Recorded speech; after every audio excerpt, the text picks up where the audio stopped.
Pessoal, essa semana teve um evento de quadrinhos nos Estados Unidos e a DC revelou uma tonelada de novidades envolvendo os seus quadrinhos. E entre essas novidades tem a HQ do Arqueiro Verde Absoluto.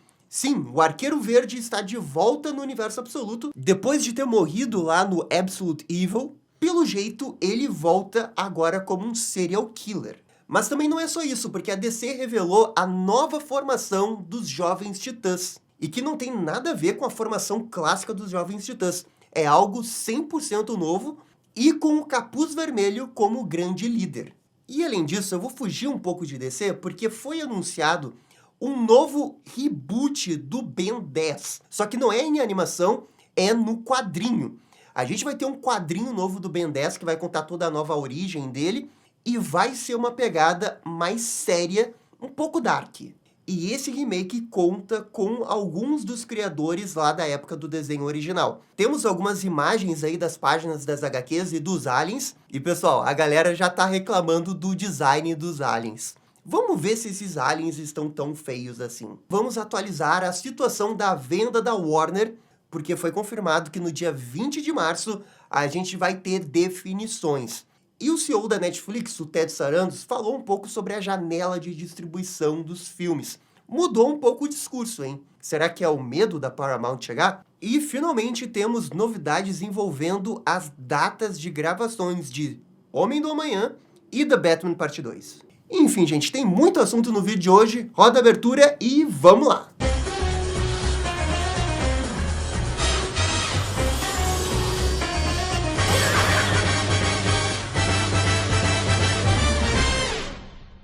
Um grande salve para o Thiago Leon Tech, Júlio Alves Cruz, João Weng 52, Ian Bezedian e Juan Paiva Paiva. Beleza, esse era o recado que eu queria dar. Agora sim, vamos começar a falar sobre as novidades da DC de quadrinhos. E vamos começar com essa nova HQ do Universo Absoluto, a HQ do Arqueiro Verde. Essa HQ já tinha sido anunciada há algum tempo, mas desde então a gente não tinha mais nenhuma outra novidade. Até porque a última vez que a gente viu o Arqueiro Verde foi na HQ do Absolute Evil, na qual o próprio Oliver Queen é morto pelo Gavião Negro. E quando a HQ saiu, o pessoal ficou um pouco confuso. Ué, mas se o Arqueiro Verde morreu, como é que vai ter uma nova HQ do Universo Absoluto do Arqueiro Verde? Algumas pessoas estavam até especulando que talvez o Arsenal virasse o Arqueiro Verde. Mas é aí que chega a DC e joga a bomba. Não é isso que vai acontecer. A HQ do Arqueiro Verde vai sim ter o Arqueiro Verde. Só que, olhem só, ele é meio que o vilão da história.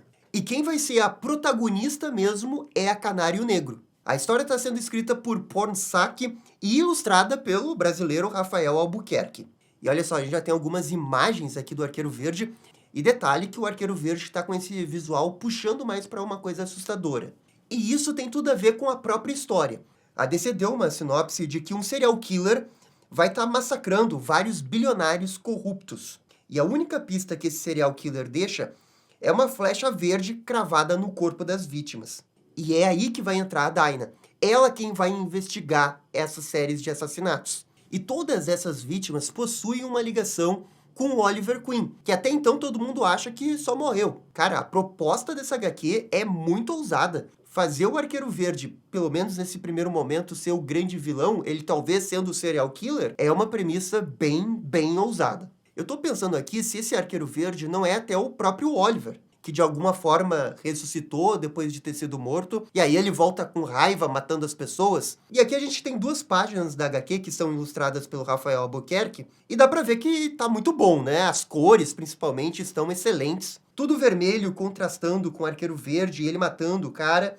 Enfim, achei essa premissa muito boa. E vamos falar da outra HQ que a DC anunciou, que teve um certo destaque, que é a nova HQ dos Jovens Titãs. E assim, ó, não confundir a equipe dos Jovens Titãs com a equipe dos Titãs. Os Titãs vão ter uma reformulação que vai começar mês que vem, depois do DCKO. A HQ que a DC anunciou agora é a HQ dos Jovens Titãs. E aqui sim, a formação é completamente diferente. Essa nova equipe vai ser composta por 5 membros, mais o Capuz Vermelho, que vai funcionar como se fosse um instrutor, um mestre para esses jovens rebeldes. O que é bem interessante porque, bem, o Jason Todd já tem todo esse passado meio rebelde, né? Daí agora a gente vai ver ele num outro momento de vida ajudando essas pessoas. Acho que é um bom combo pro Capuz Vermelho. Até porque a DC não sabe muito bem o que fazer com o Capuz Vermelho desde que a HQ dele foi cancelada. O Capuz Vermelho tinha aparecido lá naquela HQ da Força Tarefa Z, que tinha os zumbis vilões, e ele também era responsável pela equipe. Recentemente ele apareceu no DCKO e foi eliminado pelo Coringa, e agora ele vai ter essa HQ importante, é uma HQ dos Jovens Titãs. Agora, falando da formação da equipe,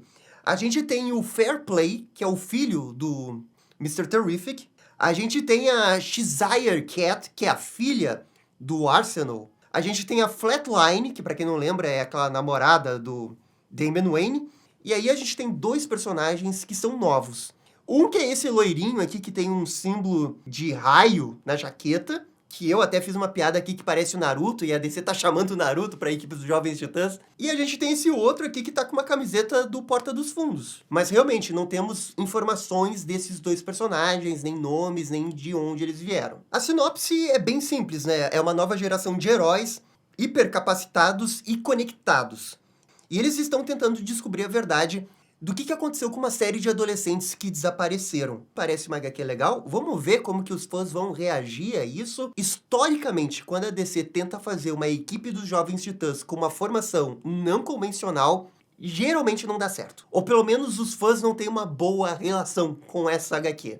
Pô, eu gostava tanto da HQ dos Jovens Titãs que tinha o Damian e o Roundhouse, mas daí ninguém gostou, sabe? Eu sou a única pessoa do planeta Terra que gostou daquela HQ. De qualquer jeito, dá pra ver que a pegada adolescente tá bem presente nas roupas. Teve com certeza uma grande pesquisa aí pra deixar essas roupas mais adolescentes possíveis, né? Porque ela, cara, tá muito teen-coded isso daqui. Roupas largas, calção, bermuda, o tênis diferenciado. Eu pessoalmente gostei bastante aí do visual do Fair Play, acho que ele tá bem maneiro. Na verdade, todos esses personagens estão com um design que parece que saíram de um anime. É isso, se você falasse pra mim que eles são personagens do My Hero Academia, eu ia acreditar. Mas não tem jeito, né? Se você quer fazer uma HQ pra adolescente que se chama Jovens Titãs, você tem que ter uma pegada anime, né? Porque é o que os adolescentes hoje gostam, né? Então, eu acho que tá certo a abordagem. Beleza, essas são as grandes novidades da DC. Agora, a outra novidade é a HQ do Ben 10. Curiosamente, a nova HQ do Ben 10, ela não vai ser publicada pela DC, embora o Ben 10 seja da Warner, né? Todos os personagens do Cartoon Network foram licenciados para Dynamite, que é uma outra editora de quadrinhos que tem nos Estados Unidos, não é tão conhecida assim no Brasil. A nova HQ do Ben 10 também já tinha sido anunciada há algum tempo, mas a gente ficou um grande período sem saber nada. E agora a gente tem as primeiras imagens e informações. A promessa é que essa realmente seja uma HQ mais séria do Ben 10. Não é que vai ter gente morrendo, braço decepado, nem nada disso, tá? Mas é uma HQ que se leva mais a sério, não é tão infantil como a gente teve os reboots recentes ali do Ben 10, que o pessoal sempre tá reclamando na internet que é muito infantil. Então, agora você vai ter sua chance de pegar essa HQ e ter uma aventura um pouco mais séria do Ben 10. A Dynamite revelou também essas primeiras páginas da HQ, e dá pra ver que é bem a origem do Ben 10. Ele acampando junto com o Vomax e a Gwen. Tem pequenos easter eggs aí já nas primeiras páginas. Aquele gatinho que fica na camiseta da Gwen agora tá na mochila. Tem as cartas daquele jogo de sumô que o Ben 10 adorava. E na página seguinte tem o relógio esquisito caindo na Terra. E esse painel do que supostamente é um grupo militar observando a queda desse objeto. Tudo dentro do padrão, é a origem do Ben 10. Também tem polêmica, sempre tem polêmica, né? Além das páginas internas, a Dynamite revelou algumas capas das HQs. E é nas capas que a gente tem mais detalhes de como que vai ser o visual de cada alien, o visual do Ben e o visual do Omnitrix. E, cara, choveu reclamação para todos os lados. O pessoal reclamou do visual do Omnitrix, porque, claro, tem um negocinho redondo, né, de relógio, mas a pulseira parece que é um monte de coisinha cinza, é uma identidade visual que puxa mais pra um Alien, sabe, o filme dos anos 80. Como eu não tenho nenhum apego emocional com o Ben 10, eu me sinto bem isento de dizer que eu achei esse visual qualquer coisa. É meio diferente por ser diferente, mas não achei necessariamente feio. Só que, claro, no desenho era bem mais simples. O visual do nosso Ben Tennyson, beleza, tudo certo, não tem nada de errado. Agora, vamos falar dos aliens. O visual do Quatro Braços é o melhor daqui, sem dúvida. Tá bem maneiro, tá bem sério, dá pra ver que é uma releitura do visual clássico.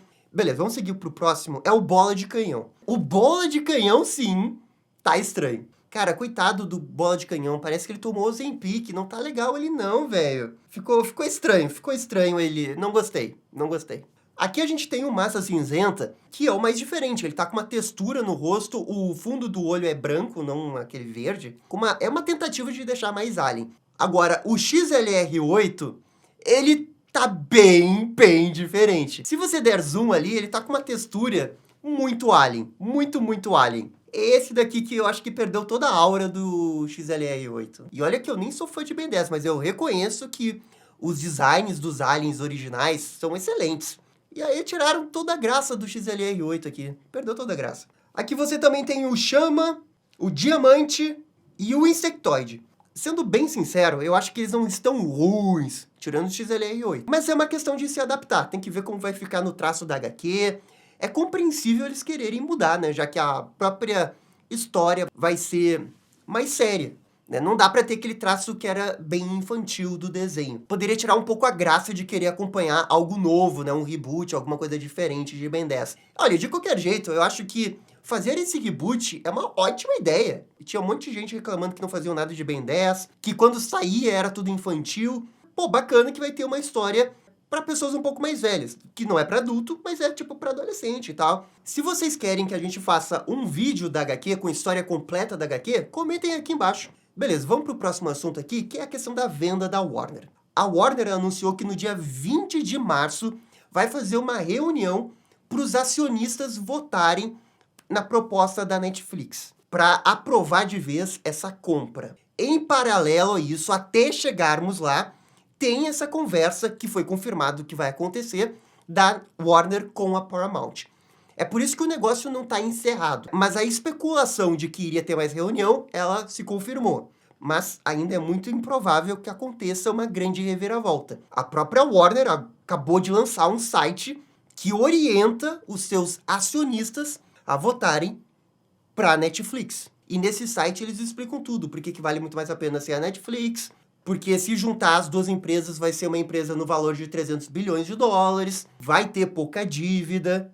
Enfim, no que tange a Warner, ignorando os acionistas, é a Netflix. Aí agora os acionistas vão ter que dar aquela aprovação final. E além disso, teve uma outra coisa importante que aconteceu essa semana, porque o Ted Sarandos, que é o CEO da Netflix, ele deu uma entrevista falando sobre a compra da Warner. E claro que perguntaram para ele sobre a questão da janela de lançamento, que é a grande polêmica envolvendo a compra da Netflix. E dessa vez o Ted Sarandos ele mudou um pouco o discurso, porque num primeiro momento ele começou a falar em janelas de 15 dias. Aí ele aumentou, mas ele também não falava de VOD, ele falava de lançar para Netflix. E agora ele tá falando de janelas de 45 dias no cinema, vai pro VOD, e depois, aí sim, vai para Netflix. E esse modelo que ele está dizendo aqui é o modelo atual da Warner. Geralmente, os filmes da Warner ficam 45 dias, ou 60, dependendo do sucesso dele. E aí vai pro VOD, eles ganham dinheiro com VOD, e depois lançam pro streaming, que geralmente é na HBO Max.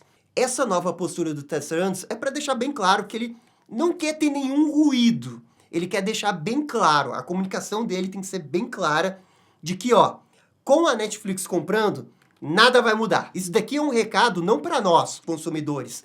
É um recado para os acionistas. Os sindicatos estavam reclamando, as empresas de cinema estavam reclamando. E claro que o mundo ideal é isso daí, permanecer a mesma coisa. 45 dias, VOD e Netflix. Qual que é o problema dessa frase dele? É o quanto que essa frase realmente vai se sustentar a longo prazo. Esse é o ponto que eu acho que ninguém confia no seu Ted Sarandos. Ele pode falar 300 vezes que vai ser isso daí, mas quantas pessoas realmente vão acreditar nele? O próprio cara já mudou de discurso aí nesses 3 meses diversas vezes. Ele não me parece ser uma pessoa muito confiável nesse tipo de coisa, especialmente porque, lá no fundo, você sabe que ele não quer fazer isso. Mas ele vai fazer porque ele está sendo pressionado. É quanto tempo ele está disposto a permitir isso. Por 2 anos, por 5 anos, até tá tudo regularizado ali com os órgãos dos Estados Unidos. Até porque a gente está falando aqui de um negócio caríssimo, de 80 bilhões de dólares.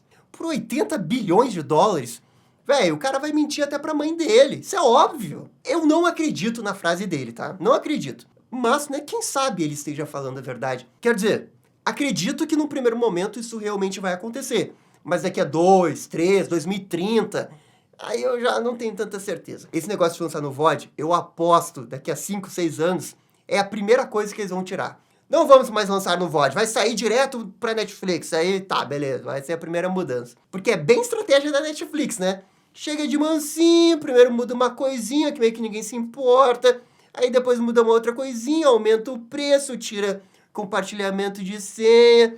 A gente sabe como funciona a dona Netflix. Mas, infelizmente também, é a Netflix quem vai comprar a Warner, né? Não tem muita coisa que vai mudar disso daqui. É isso daqui, essa é a nova realidade. Só vamos torcer que eles cumpram o que estão falando, que eles tratem bem as franquias que a gente tanto ama. O que eu quero saber é se as coisas vão continuar sendo boas. Se eles vão realmente priorizar cinema. Porque para fazer bons filmes, não tem jeito, cara. Você tem que priorizar cinema. Ah, Gabriel, mas e a situação da Paramount? Será que vai mudar alguma coisa? Vai ter essa reunião com a Paramount antes do dia 20. É bem provável que nessa reunião a Paramount faça uma nova oferta. O que se tem de rumor é que a proposta da Paramount iria subir $1 por ação. O que, sinceramente, eu acho que não vai fazer nenhuma diferença. Eu acho que eles teriam que aumentar tipo $5. Teria que ser um valor muito maior. A proposta da Netflix, ela é muito superior, porque é por metade da Warner. E ainda tem a questão de que a Netflix é uma empresa sem muitas dívidas, diferente da Paramount.